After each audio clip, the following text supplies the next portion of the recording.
There you go. Okay, we made it. So thank you everyone who has joined online and everyone in the room. Welcome to the Science Communication for Research Data session. What is the goal behind this this session? So we've had a few meetings at previous plenaries, and we were hoping that with this specific meeting, we would try to pick up some of those discussions and those activities. And we do have a draft charter for the group that I was hoping we can go through and discuss some of the things that were included in that charter, and hopefully get it to a sort of a status where it can be submitted. Now, let's just try a little bit to look at what is the agenda for the day today.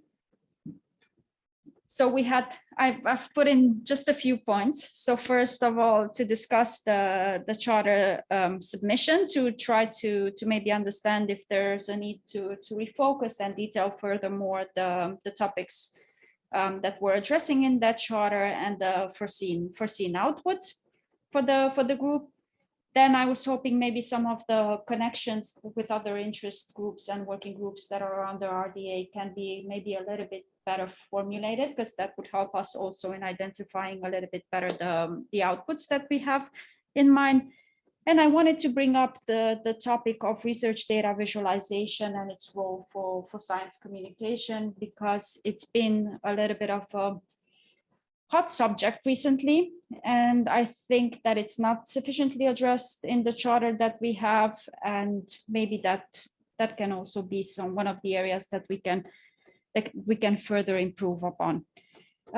People in the room and also remotely, I've put in a table at the beginning. Please just add your names and, well, emails and affiliation if you're interested, and also maybe, okay, I'm guessing untrusted server certificate. I don't know what that is. Sorry, I don't know if you don't see it. So I'll just move this up. So yeah, if you can add your names and maybe also the interest in the session, if you have any ideas or anything that you would like to highlight, that would be very, very useful for us.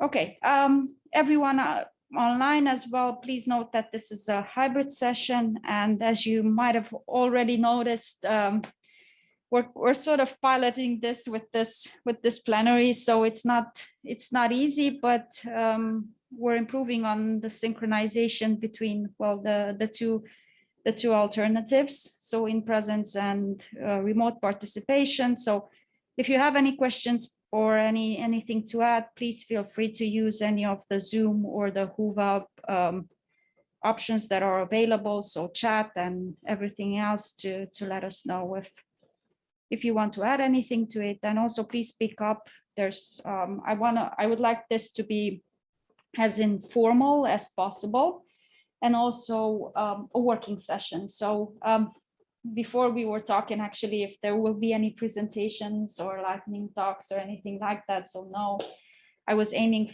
to have this as as much of a working session as possible. But in the future, and we can add this to the charter, I think that it would be interesting to learn about success stories in terms of science communication across various disciplines, across different types of organizations, across different roles within those organizations, maybe learn about networks that facilitate these sort of activities, and tools and good connections to establish. So yeah, but let's dive into the charter structure first, and then I'll open up the charter and I'll share with you the link, which is actually, there's a short URL there that you can already access to see the current version of the charter. And then yeah, let's have an open discussion, and I'm curious about your thoughts on on what we have added to this and how to go forward on it. So in case you're not familiar though with how RDA works, because I know that some people might be new to it. So generally, once a topic has been identified as a topic of interest, a group can choose to set up a working or an interest group, and they develop something called a case statement in the case of the working groups, or a charter in the case of an interest group. Working groups are very much focused, so there you have a problem that is very clearly identified and you have a good solution for it, and you can move within the short time frame that the working groups have, which is roughly 18 months. And you have already an idea about the solution that would help to solve that problem. So that's the sort of context of a working group. For an interest group, interest groups are treated more as forums. So it allows, well, the exchange of ideas, identifying broader problems, and then maybe pushing forward for a working group on more specific issues that have been identified. So in our previous discussions, we have decided to go for the format of an interest group, and thus the charter that needs to be submitted. Yeah, you can all cheer every time I say charter, which is going to be quite a lot. Okay, so the structure that we have in mind. So there's a short introduction that needs to be included with a brief in which we briefly articulate the issues that we're gonna address, how these align with the RDA mission, and what is the value contribution value add to the topic. Then some user scenarios or use cases that maybe the interest group wishes to address. Some objectives, which should be a little bit more specific, obviously, and related to the use cases that will be submitted. Then we need to understand a little bit the participation. So which are the communities and the people that we're going to reach out to, and what is the value proposition and how the activities will be coordinated. Then we need to decide a little bit on the outcomes, because that means, so we need to be, although it's a broad forum, we need to be specific around the things that we do want to have out of this group, and also a mechanism. So how we're gonna perform that work, and a timeline. So I mean, at this point, it's just the upcoming 12 months that are being under discussion. Okay. So this is the minutes document. I mean, on the side, you can add any questions to this that you might have, or to the obviously to the Zoom functions. And I see that there are some. Yes. Oh, thank you very much for those who have had that conversation on the chat about the minutes. And let's move on to the charter itself, and to the more yay and to the more content focused discussion. I saw that Venkat had joined the meeting, and just to tell you a little bit, I mean, I'm not trying to put you on the spot here, Venkat, but Venkat was one of the people that have actually offered to chair this group with myself and Bahare Heravi, but that was a little while ago, and a lot of things have changed in the meantime. But Venkat, whenever you feel like it, please feel free to interrupt, and well, let me know if you have anything to add or to, well, no problem. Further clarify. Okay, if you can just lower a little bit the volume, or okay, sorry. Great, thanks, Venkat. You can find, if you cannot copy the thing from the chat. Sorry, I'm just showing the chat, or at least on my computer. You can find the minutes document within the session page. So basically, if you go on Hoover and you follow it should be here. So let me try to show you that. I've got a bunch of things opened here. So it's here. You can find it here. This is the plenary session page. Okay. So now back to our document. So when we originally started the conversation, one of the things that have been highlighted is that, well, we know that researchers spend quite a bit of time on their data, but there are several studies that show that there's less time dedicated to communicating their results to either the wider public or to other stakeholders that might be interested in those outputs. And they do communicate more to within their own disciplines and to their own peers because of the system that we have for the publications and everything else. So this is an activity that is not really rewarded and doesn't fit the research system as we know it today. So that is one of the big gaps that we have identified. There's also consequently the researchers themselves don't dedicate enough time. Although there has been a little significant progress with opening up other dimensions of science and other components, data has not been sufficiently put forward in terms of the communication activities that researchers actually perform. So this is why we were looking at the broader approach around science communication, and more specifically around research data. And obviously this needs to fit very well the research data lifecycle. It should be one of the components and the phases that go into the life cycle that we're so familiar with, because otherwise it becomes something that is either done in parallel whenever there is time, or something that is forgotten, or something that is pushed maybe towards a communications department for an organization or a university, and then it becomes something that is not, most likely doesn't receive the proper attention. But then the other side of the coin is that if we actually put even more pressure on our researchers to also do the communication things, that makes things a lot more difficult. So we're kind of stuck somewhere, I'd say, in the middle between identifying whose responsibility it is and what are the skills necessary to actually do this in a meaningful way.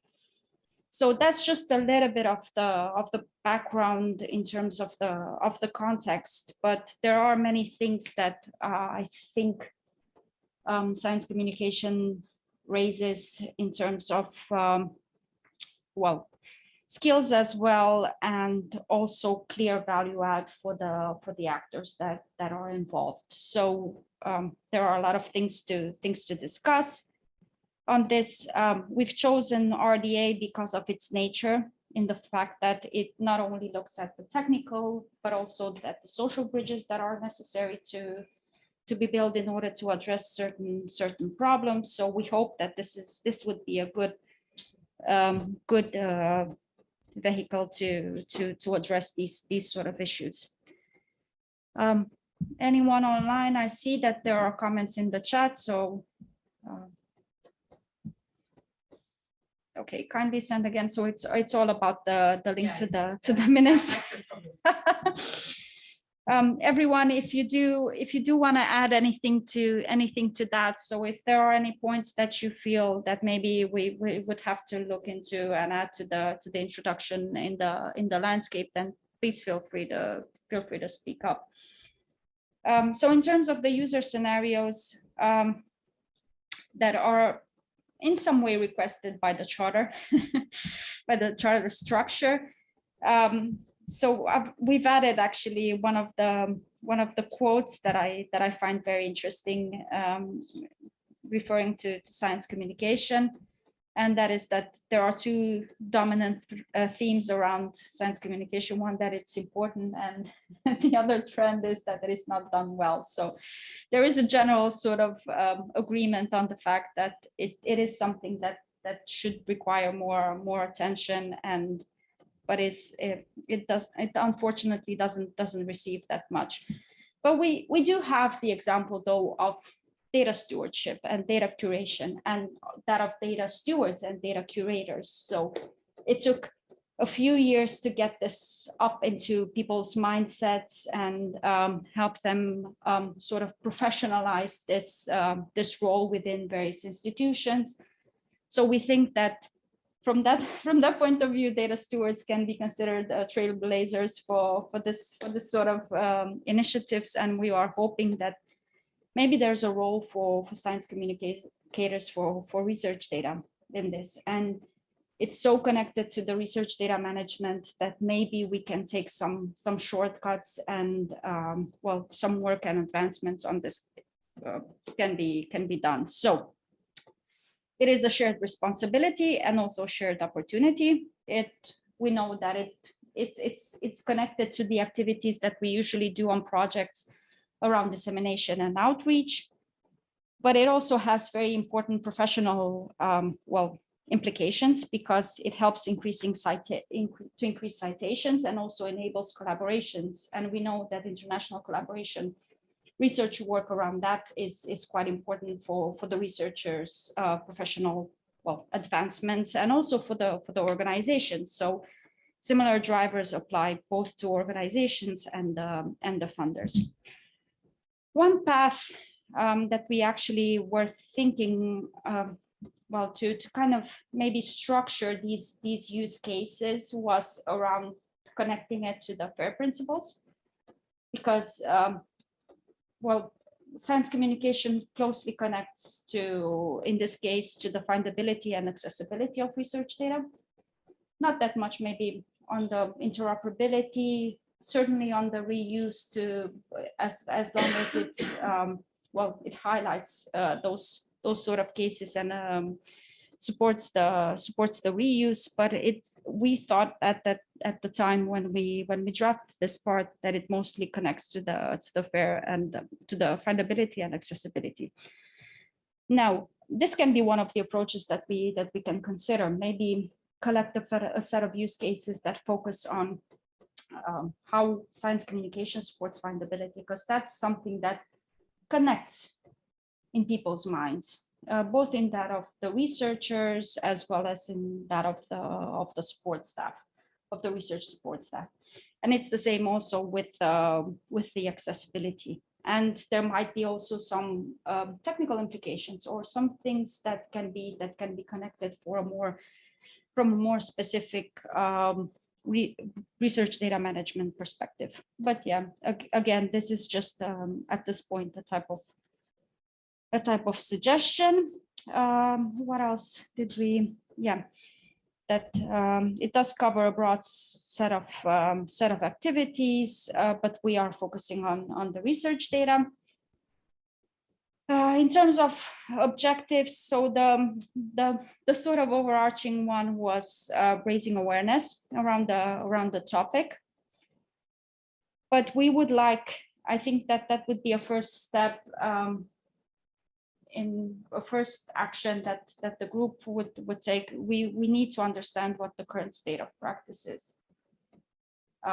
So what are the roles that are in terms of organizational roles, who's involved in this? What are the things that they do? Who do they speak to?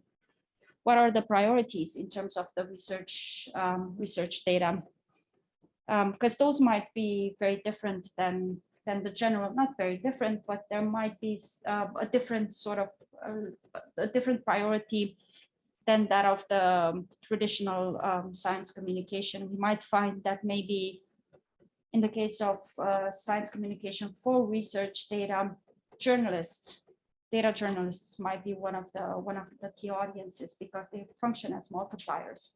They can send the message out.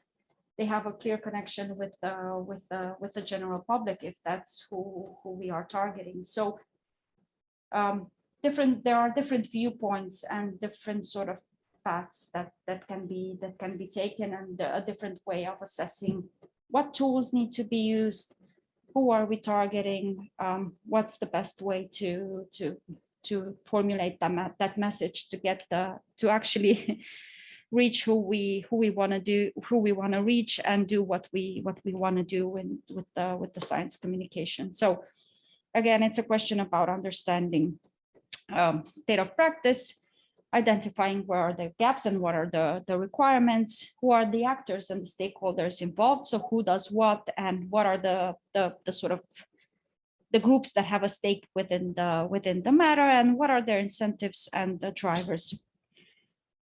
Below we have a list of potential breakdown of these stakeholders. So we have the researchers, scholars, scientists. We have the data technologists that do speak from a more technical point of view about this. We have the data practitioners, which are different than the researchers and the scholars.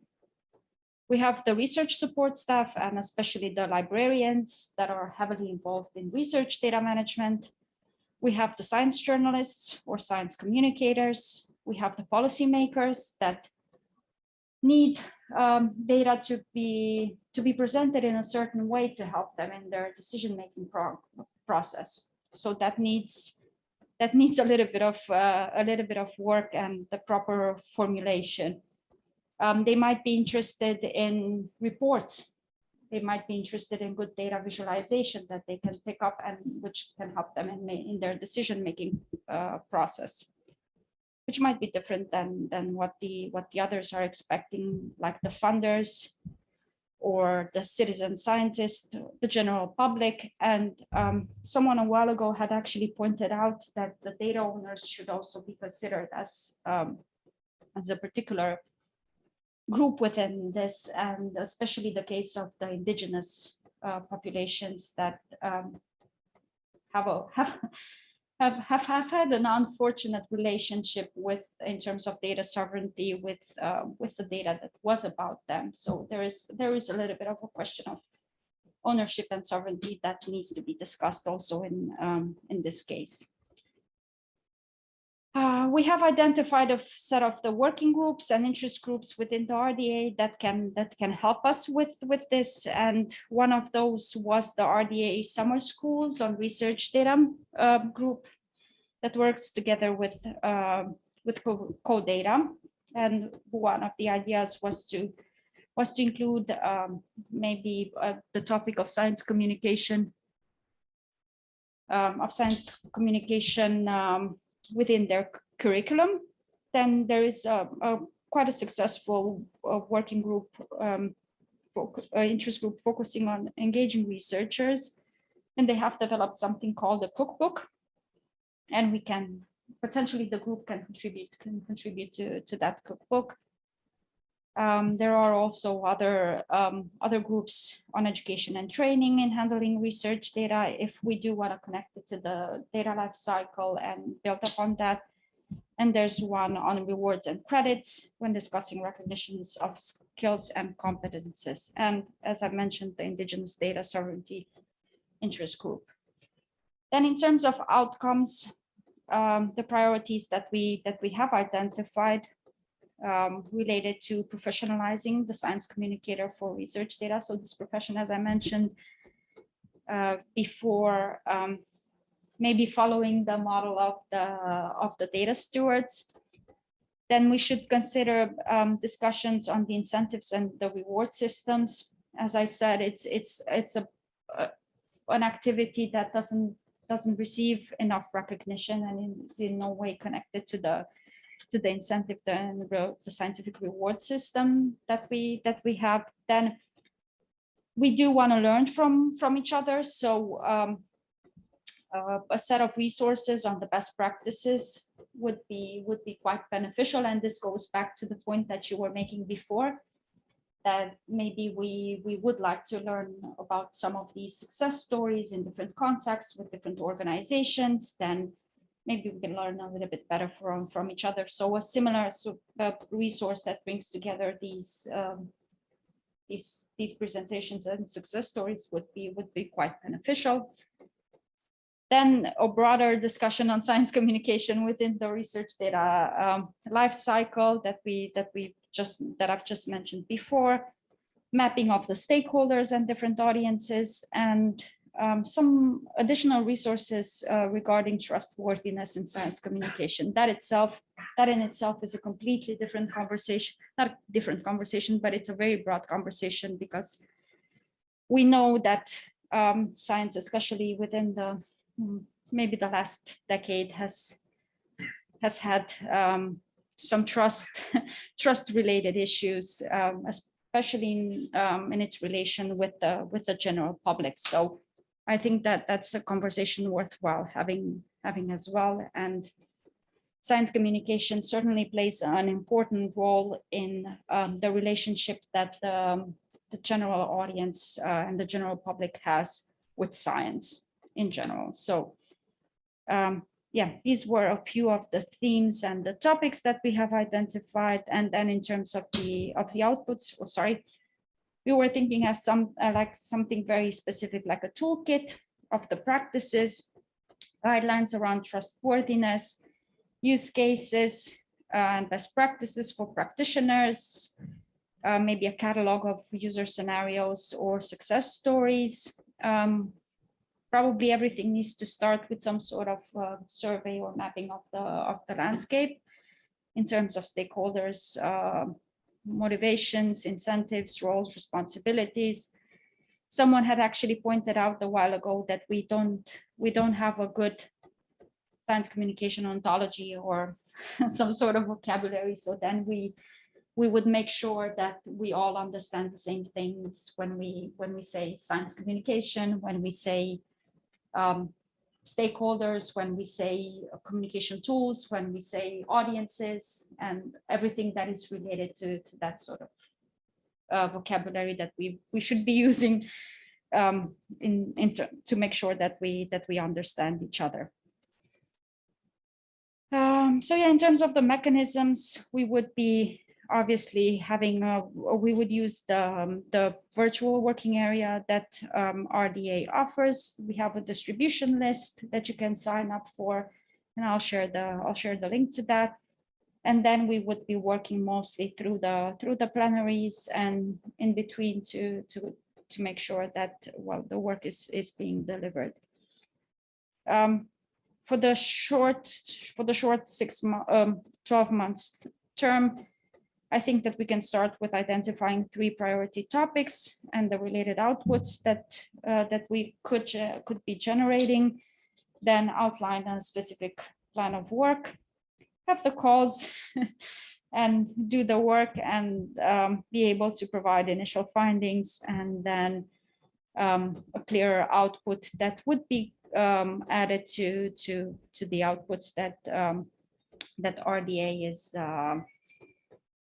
RDA promotes and shares with this 12,000 member community. So there's quite an important audience there that I think could benefit from this work. Okay, and then we have the question of the chairs. Venkat, I had removed my name and yours as well as Bahare's, but it's an open question, so it's still an open invitation for everyone who would like to join us as a chair of the group. The more we are and better geographically distributed, the better.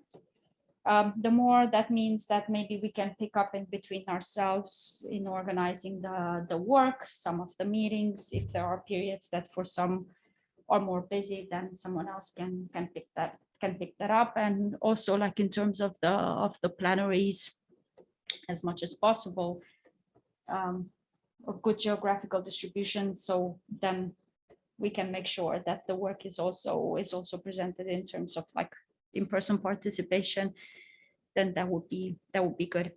I don't know, are there any comments in the chat or is it still about the link? Okay. Venkat, do you want to speak to that to that point? I might have missed it when you mentioned it. Are you still there? Yeah, I am. Sorry. Hopefully I'm not. I was afraid we might die here in the room when you start speaking because it was so Sorry. loud. I didn't realize. I'm No, sorry. that's perfect. Go ahead. Sorry. I'll try not to speak too loud. No, it was further. The first comment was further up. Just I think during your description of the charter, further up. Oh, there you go. Yeah, or maybe more. Okay, Sorry. so at the introduction. Yeah. Sorry, here. So I just wondered whether we should explicitly mention the, especially, you know, in the last few years with social media and that, and its importance in communication. You kind of mention it here, but I'm just wondering if we're talking about science communication to lay people, whether this should be more well defined or explicitly mentioned, as I say. Yeah, I agree. I mean, I'm always a little bit on the side of the journalism, but I'm guessing that it's a similar outlet and multiplier. You know, it provides a platform for people to be able to speak directly to the audience. So it's not to be, it's a force to be reckoned with, and we all know that. I'll certainly add your comment to this. I mean, I think you can please feel free to include any comments, questions directly on the document. It should be open to everyone. So yeah, good, very good point, Venkat. Thank you. And sorry, go ahead. And yeah, no, the second point, in the list of stakeholders, it seemed to me that you missed that. Yeah, I think later on you mentioned data stewards, and it's not the same thing, but trainers, data stewards maybe should be on there too. Especially if we're linking this to the RDM life cycle, then especially trainers in RDM, open science, fair principles, etc. I think they're definitely a stakeholder group that should be engaged here. Absolutely. So I'm adding that.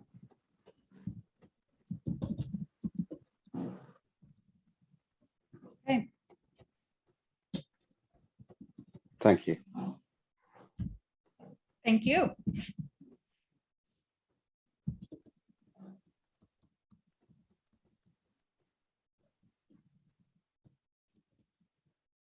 Anyone else? Anything that we might have missed that you feel should be included maybe in the introduction around setting the scope? Yes, please. No, sorry. No. It's just that they can't hear you on. Oh, I see. Okay. Hello.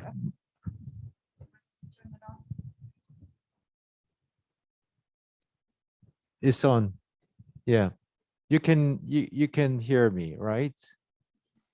I can hear. Oh yeah. Yeah. Okay, great. So my name is Jeff Shim.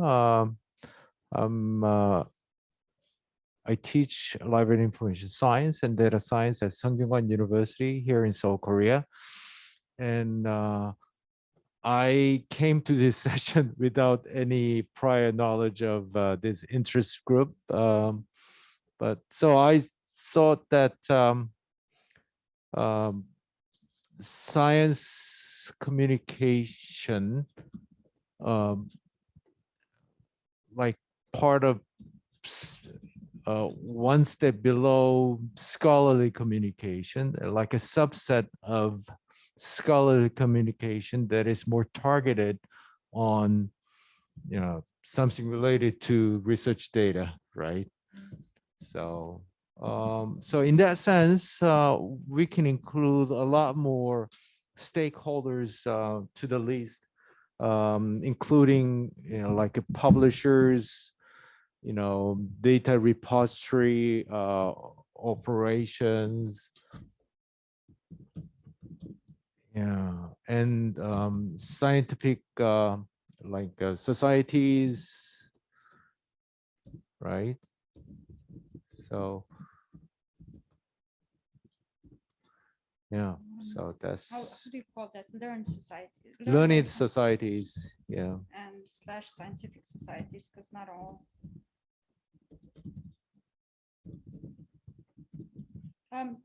Sorry, I'm really bad at spelling apparently. So yeah, I agree with your point and the relationship with the scholarly communication. To be perfectly honest with you, we were trying to stay a little bit away from that, because it's such a complex um, issue to solve, with the open access and the entire publishing reform and everything that is going on there, that we were afraid that it might take a little bit off the focus of what we are actually trying to do with this group and the science communication for research data, which is actually an alternative and an opening up of the horizons of the actors that are actually doing the science communication. Because otherwise to some extent we might risk getting into broader conversation that have not been solved in decades. But I think that doesn't take away anything from your point, in the sense that we do have to think about the publishers and the repository operators. Actually, we did mention a few times the repository operators and the publishers as gatekeepers for the research data, because well, that's where it is stored. So that's where it can be accessed, and they can play an important part in the actual process. So it's not just the researchers, but it's also the people that hold that data, and it's in their best interest to support the dissemination and the information sharing around their deposits, because that also shows the impact of their work and their role within the scientific process. So yeah, very good points. Thank you very much. The same with the learned societies, of course. Yes, Venkat agrees with you on the societies. Okay, any other points, any issues to raise? Yes, Anka. Can you just leave the microphone with them and then... Thank you. This is Anka Hienola from Finnish Met Institute. I'm slightly puzzled, to be honest. Any question that starts with that is very useful. In my opinion and many researchers' opinion, when you want to communicate something about research data, you have first to understand the data, what Yes. they mean, what was the focus, Yes. what was the conclusion, etc. Yes. So who is better to do that than the researcher itself, the one who actually did the research, and eventually his colleagues. Mm-hmm. And they should be the ones to communicate. So nobody would leave to anybody else, which is in any way really not related to the research itself, to communicate about that. So this is yet another burden on the researcher. And I have to tell you, 95% of the researchers hate this. So nowadays their bureaucratic work increased so much. So from simply writing a proposal, they now have to do data management plans, and now this research communication and et cetera. Of course, there are few who really like it. Yeah. But shall we try to consider also the researchers' point of view and try to minimize somehow this burden? I think that's a very valid point, and it's what I tried to sort of highlight in the beginning, that there's an additional burden that is put on the researchers. But I think also, on the other hand, there's a little bit of a cultural issue that needs to be overcome, and researchers need to understand that if there are communication specialists that support them in this work, they should be able to explain their data. I don't know, they can have a, I don't know, a data how was that called, data description document or data statement, but just briefly explain what the data is all about, what are the sort of direct outcomes, what's the impact, and the science communicator should be able to put that into a nice story and in a nice visual way, so that an audience of a different kind than a specialized one can have access to those. I mean, it's one of the ideas. But it means that communicator should know pretty much everything what's going on in a certain university or institution. Well, for example, in FMI, where I work, we don't have this kind of person. And I wouldn't dare to communicate some data from space weather, because I have no idea what is that. I don't understand it. No. And even if they explained it to me, I might understand in the end, but I wouldn't be confident enough to go in front of a journalist and to start delivering answers, and especially to tough questions. Yeah, I agree. So I agree. But then you have in your institutions, you might have in your university, well, not in your university, because your institution is different, but you might have data stewards. And then maybe in a few years, if we make our case properly, you might have science communicators. Sorry, I kept on trying to. It's all right. Yeah, no, just reply to that. Yes, please go ahead. Just need the microphone. Yes. Okay. Hi, everyone. I'm Hannah, and I'm Swedish, from a Swedish university.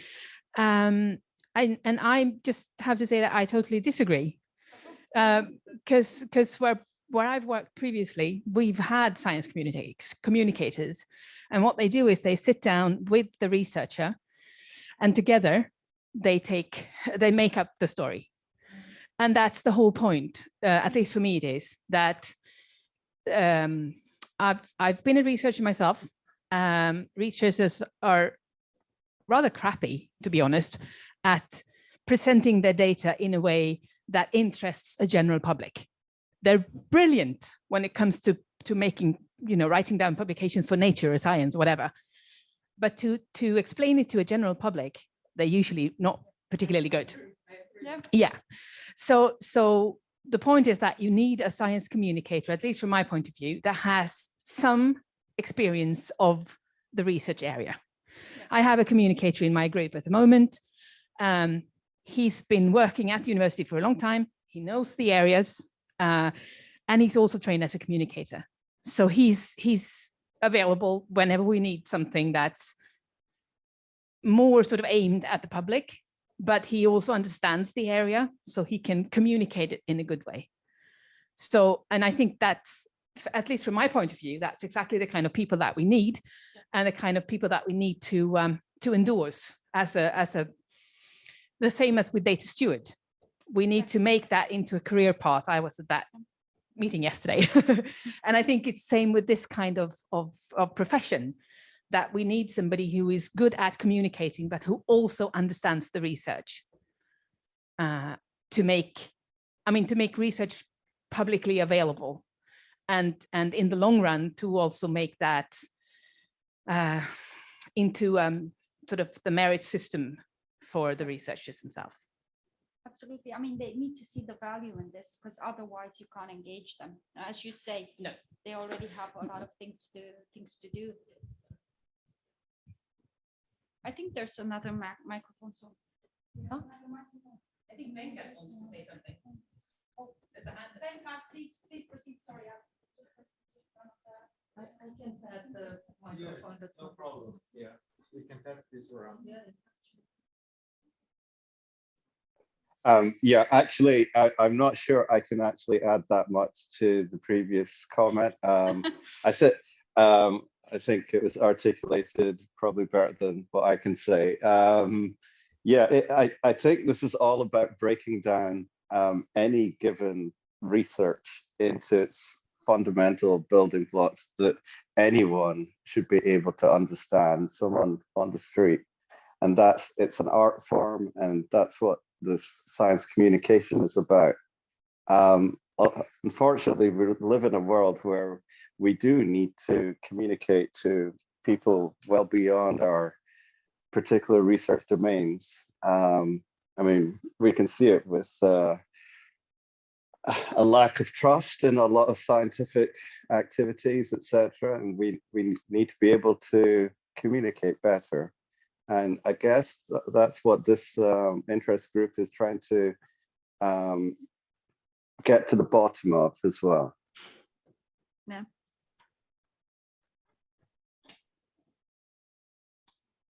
Yeah, I fully subscribe to that. I just wanted to add one other point. So also in the case of the data stewards, like some of those, it took them a little bit of time to get into that disciplinary research data specifics, because it might be standards, it might be different formats, it might be, so you have the same sort of situation in their case as well, and they have been successful. So my idea is that it can happen also in the case of the science communicators, so they can become they can tailor their sort of toolkits to address a certain domain or discipline. Sorry, you wanted to add something else? Well, Hannah just gave the example, and I mean, I'm sure it's true, obviously. Like I'm super happy about that. If that kind of amazing person exists, that's great. But for example, at FMI, we are kind of forcing the researchers to write this, half a page, 1 page of layman vocabulary text, which takes pretty much as long as one writes a scientific article.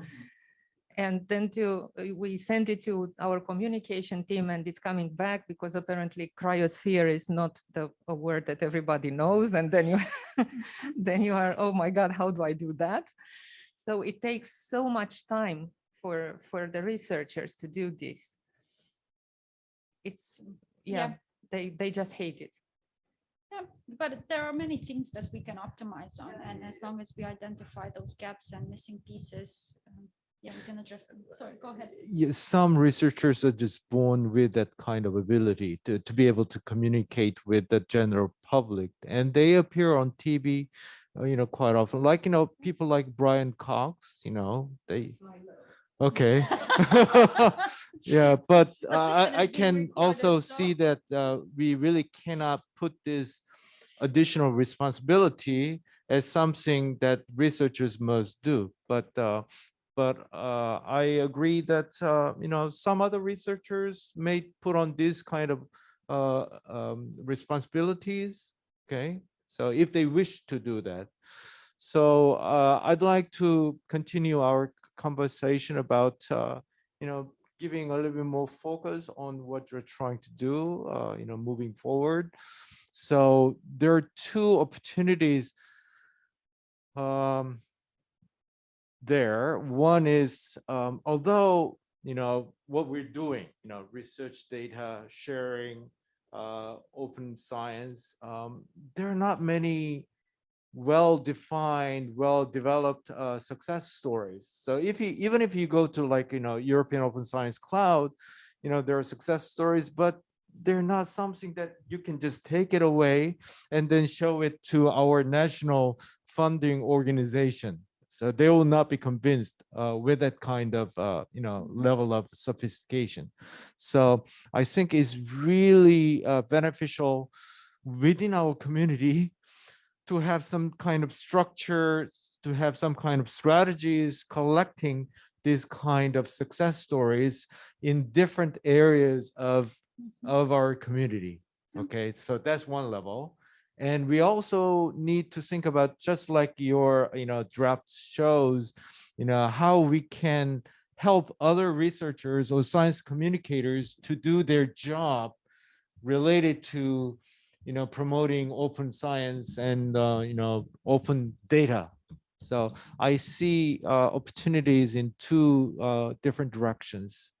Perhaps we really need to search within ourselves, okay? Because we have some ethical rationale. So this is a good thing to do. And we promote quality in doing research. We promote, good research. But to be able to communicate, to persuade other people within our, within our community, we really need to have good success stories. Yeah, absolutely. I fully agree with that. I see Julianne has added a comment to the chat. Do you want to speak to that, Julianne? I think you're raising a very important point.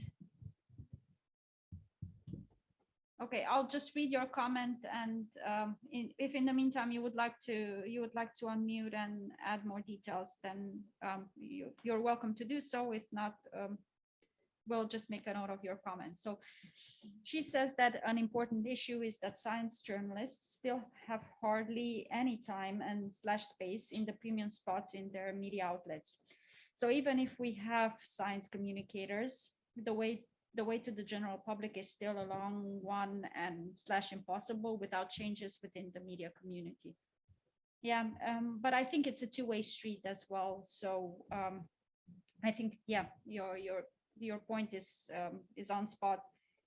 But also, if I think that if the outputs or the offers coming from the science community become more and more interesting, and they hit a nerve with the audience and with the general public, I think that the media will follow that. I know we live in a we get hit by information and media in all sorts of shapes and sizes from the morning till the evening, and it's very difficult to get that 4 minute of attention that people actually allow. But in this case, it is very important. And if we take the example of COVID and COVID related information, I think that some of the messages have gone through, others have become noise. So there must be something that can be done in the proper way, and there are things that we should stay away from. I know that's very vague, but yeah, I think they go hand in hand a little bit. So improving the quality of what we communicate and the level of interest will then produce that sort of change that we're hoping from the media community, or at least that's my hope. This is why I keep on talking about data journalists who use excellent visualizations and they're based on data. It might not be all the time research data, but it is data. And they offer a nice example of how this can be done in a way that is very interesting for the public. So, and I'm sure that a similar thing can be sort of adopted in the scientific community. Okay, I see that there's okay, someone agrees with you, Hannah. Researchers are not particularly fond of communicating their research. I assume you mean fond, with or for the general public. Therefore, we need collaborative works between the researcher and the science communicators to put the story together for the general consumption. Yes. The communication responsibility should lie elsewhere and not necessarily on the researchers themselves. Yeah, I think those were the points, unless they really want to do that. And they should be given that opportunity to develop the skills, but everyone needs to understand that it's a different set of skills, just like the research data management is a different set of skills that needs to be nurtured and cultivated and needs to have a recognition within the organizational and the reward systems. Okay, yes. Institutions need to make a concerted effort to ensure that science communication happens for the benefit of both the researcher and the public. And I'd also say the organizations themselves, because that's a way to show impact and make a statement with the funders and the policymakers for various things. One for money on the one hand, and then other for the priorities that well, strategic agendas that are driven by policymakers, how those come into shape. Okay, I think I've read the comments. Is there anything on anything else? Maybe that you would like to highlight? Molbelli, please speak up. I took the liberty of reading your comment, but you're more than welcome to speak up.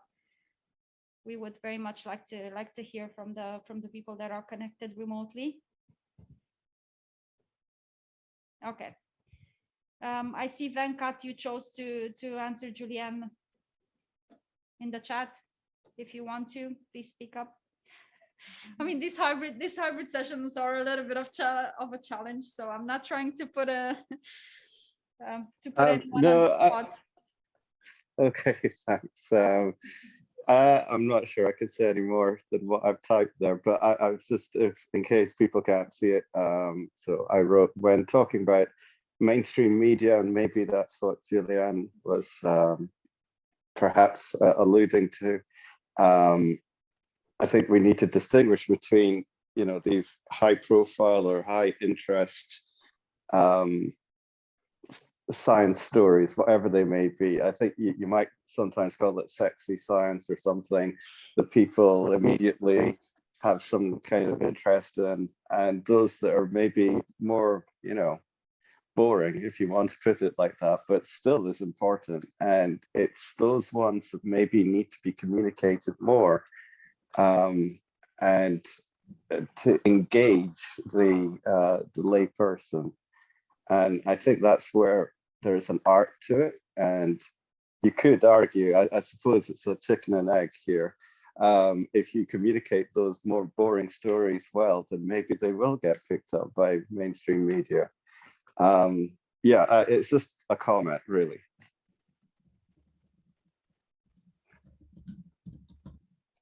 Yeah, I like the term. I wrote it down, sexy science.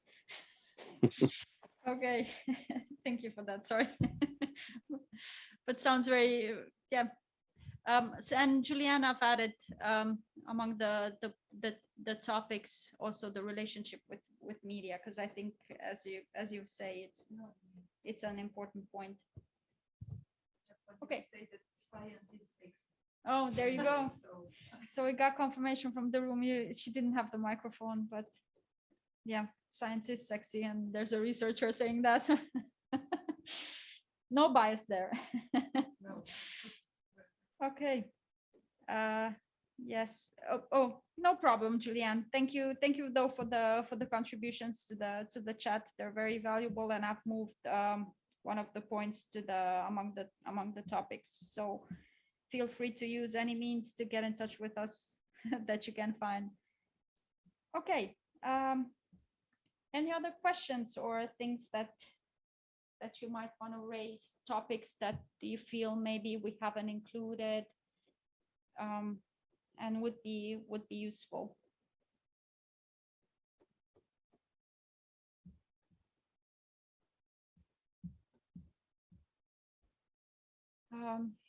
If not, I can just continue with what I'm hoping can be the next steps for us. So I'll follow up on this meeting based on the emails that you kindly have added to our list, and I will also send the message through the. I'm trying. Sorry. Let me see if I can get access to this. There you go. Oh no, it's quite on the. So my point is that I wanted to show you where the group is located. So we have the science communication group. Let me see if I can open it in another link. There you go. So this is the working area that I was mentioning before. So we do have quite a few members. I mean, I think it's a nice group. And we'll share the communication with the people that have left their email in the minutes document, and I will also share it with the broader group here, and we'll get another round of feedback on the charter, and then we can we can submit it. I was waiting for the for the chair, and then we can submit it, and hopefully we'll move on from there. I'll try to be a little bit more specific around the next actions, and maybe also prioritize some of the topics, because that will help with the tab review. So again, for those of you who are not familiar with the RDA processes, the charter would go to the technical advisory board for the review, and at the same time it will be also open to the broader community. So there will be a request for comments. No, it's not called a request for comments. It's something like that for the entire community. So basically, if anyone has anything to add to it, any suggestions, any requests to maybe include some things, and then the tab can also advise on maybe restructuring, focusing, or other means of reaching the goals that we have for the group. So that would be those would be the next steps in my mind. I'm not going to try to put you on a spot, Venkat, again, but I will be in touch around the chairmanship for the group. So if you do want to still be one of the reference points, I would appreciate that. Anyone else as well? I'll add to the follow-up email, maybe an invitation to also sign up as chairs, as I mentioned before, the broader in terms of geographical, and also like your background and the roles that you have in your organization, the better it would be, because then we know we have we have a sort of a validation of the things that we're doing, because people from different places and different roles agree on the approach. Yeah, I think this would be it in terms of what I wanted to do around the charter. We've actually also touched upon the topic of the working groups. The only thing that I had also pointed out that we can do for today would be a discussion around the visualization. So data visualization for data, but it might be a little bit too soon, considering that, well, we're submitting the charter, and unless there are people online that would like to speak to that, I assume not. No, okay, but we did receive another email, so I'll add that to the minutes. I'm assuming you haven't had a chance to access the minutes from the meeting. I'll do a nice sort of explanation of what we have here, what we have done here, and I'll try to share the charter with you over the upcoming weeks, and we can take it from there. I might let everyone go sooner than expected, unless you have any questions, suggestions, anything that you might wanna bring up regarding the topic and the charter. No, everyone is happy with the structure, which is good. So yeah, again, I'll follow up to see. Well, I'll follow up regarding the document and the upcoming meetings, and also send you the links where you can sign up for the distribution list and the working space on this. And well, I'll look forward to your feedback, and we'll then make the submission, and we'll look forward to the feedback of the tab and the broader community, and let's take it from there. Okay, thank you so much. To you. Well, have a good rest of the day, which I don't know if it's morning, lunch, evening, afternoon. Yeah, 3 o'clock in the night. Oh, I hope not. Okay, thank you so much. Can you save the chat, please? Or actually, I can do that myself. Sorry, my apologies. I can do that myself. I've done it. Sorry. So much easier to do it yourself. Yes, that's brilliant, isn't it? Yeah, he's working in environmental sciences. So he has a license. And he stayed on while he was training us. Thank you very much for joining. So he, at the moment, he works for me, which means he doesn't communicate as much research data as he used to, because I'm head of a research data management organization or a unit. But we hired him to communicate both mainly he's communicating to us now. Like we've got to have notes to the board. And they need to get the he's not communicating with the media. He's communicating with the rest of the